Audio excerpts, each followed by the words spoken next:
భయపడకము, దేవుని వలన నీవు కృపపొందితివి. ఇదిగో నీవు గర్భము ధరించి కుమారుని కని ఆయనకు యేసు అని పేరు పెట్టెదవు. ఆయన గొప్పవాడై సర్వోన్నతుని కుమారుడు అనబడెను.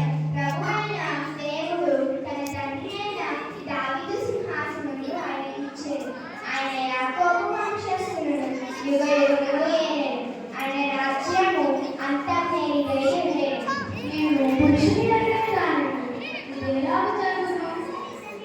పరిశుద్ధాత్మ నీ నుంచి వచ్చెను, సర్వోన్నతుని శక్తి నిన్ను కమ్ముకొనెను. కనుక పుట్టబోయే శిశువు పరిశుద్ధుడే, దేవుని కుమారుడు అనబడెను. ఇదిగో ప్రభుదాసురాలును, నీ మాట చొప్పున నాకు జరుగుగాక.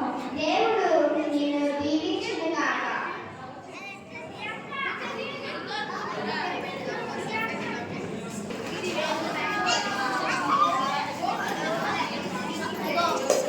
మరియ గర్భవతి.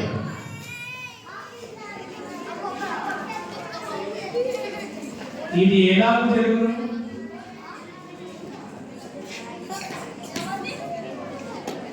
ఆయన ఆమె అవమానపరచకుండా రహస్యంగా వెళ్ళుకున్నాడు.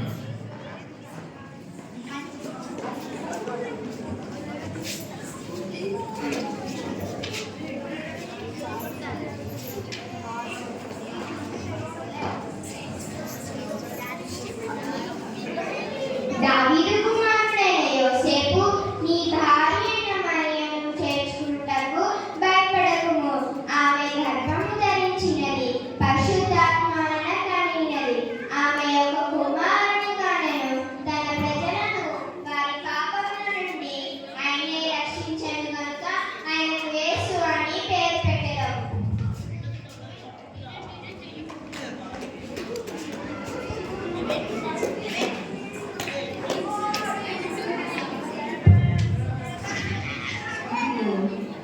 కన్యక గర్భవతి అయిన కుమారుని కనుగొని ఆయనకు ఇమ్మానుయేలు పేరు పెట్టుదురు అని ప్రభు తన ప్రవక్త ద్వారా పలికిన మాట నెరవేరినట్లు ఇలా జరిగింది.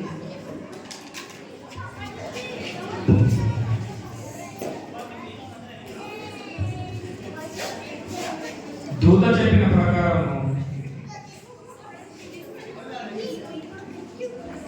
ఇది దేవుని వల్ల కలిగిన కార్యమా?